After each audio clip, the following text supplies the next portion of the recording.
Hello, I'm Paffka, welcome to my dungeon. This is the first of 4 videos where I'll show you how easy it is to start making scenery for tabletop RPG games. We'll look at basic techniques that you can try yourself and then decide if it's something for you. Today, we'll be making basic miniatures and scenery using paper and skewers. Miniatures and scenery are just an addition to tabletop games. Playing without them is possible. But with them, the game is often more fun and visually engaging. Of course, you don't have to have miniatures for every character. If you're missing a giant mutant chicken that the wizard just summoned, don't worry about it. However, it's good to have miniatures for the party and prepared interesting encounters. Miniatures can be acquired in various ways, buying pre-made, unpainted ones or printing them on a 3D printer. But since we're just starting, we'll simply print them on a regular printer and glue them together so they stand. Paper can be used to print and assemble both miniatures and scenery. We'll start with scenery. Here I have a paper model of a house. The link to the model's author is in the video description. The process is simple. Print, cut, glue, done. In the Czech Republic, paper models have a great tradition, but I personally don't feel comfortable with the medium, and my lack of experience is definitely visible in the result.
Now for the miniatures.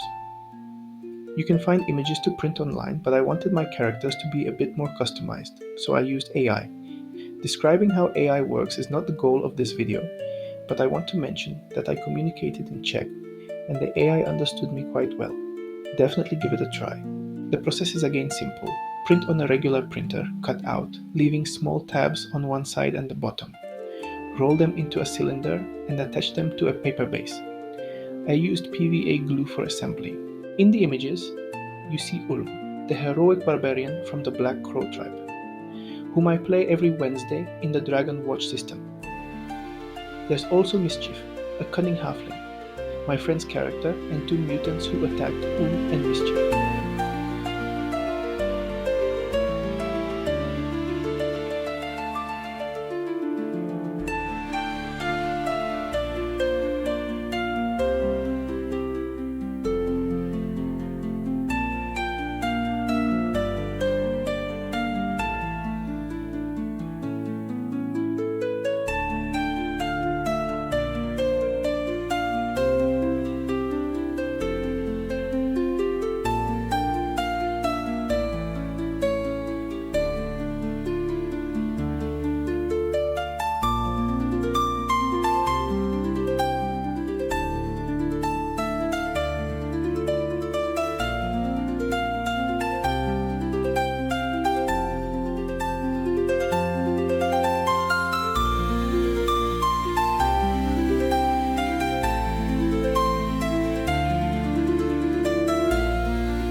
Even when working with paper, you can take a free-form approach.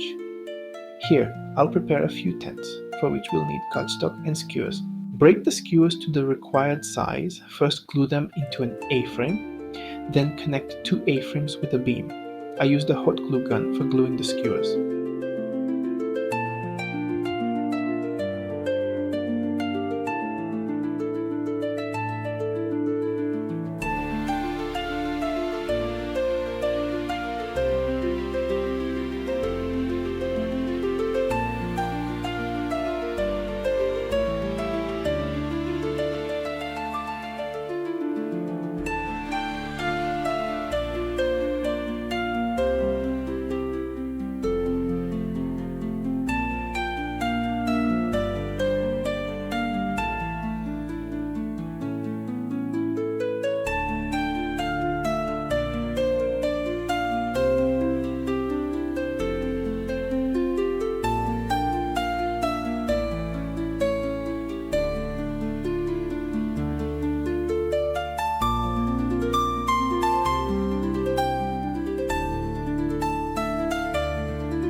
For the tent fabric, I used cardstock with a slight texture.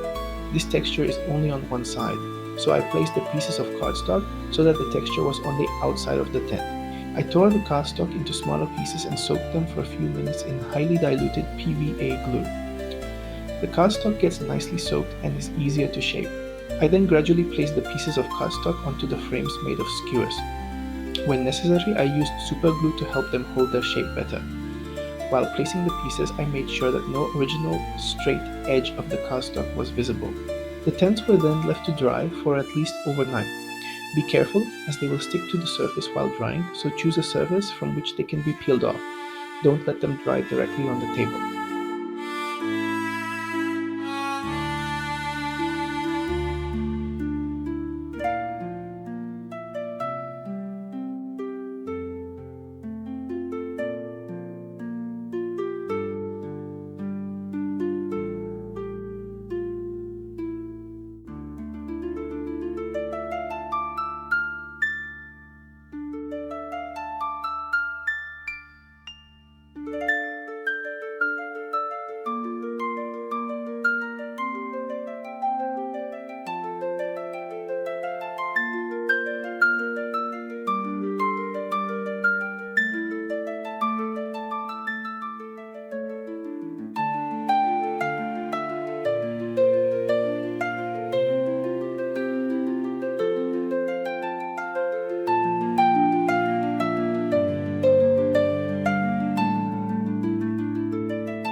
After drying, I painted them with a mixture of black paint and PVA glue and let them dry again.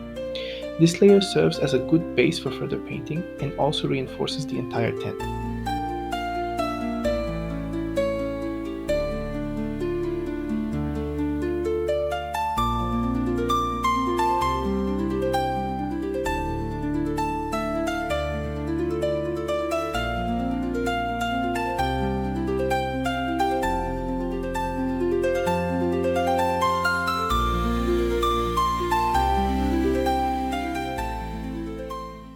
Next came a dry brush with brown paint.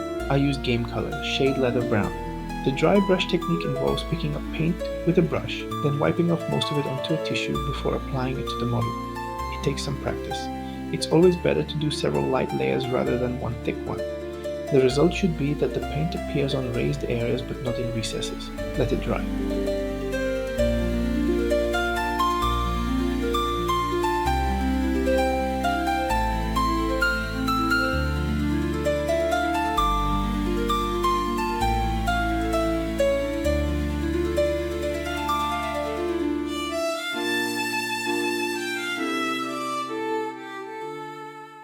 This was followed by a very light dry brush with a lighter color to highlight the highest points. I used the shade Mineral Grey Light. Let it dry.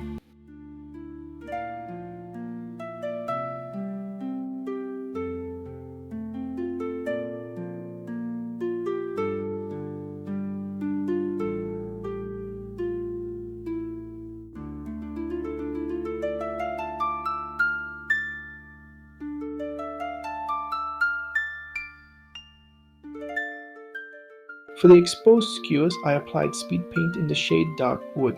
Speed paints create shadows on the object by themselves and work best on a light surface, so I first primed the wooden parts with white base paint. However, since I used skewers, plain diluted brown paint would have sufficed. Let it dry. The final layer is a wash, also called a shade.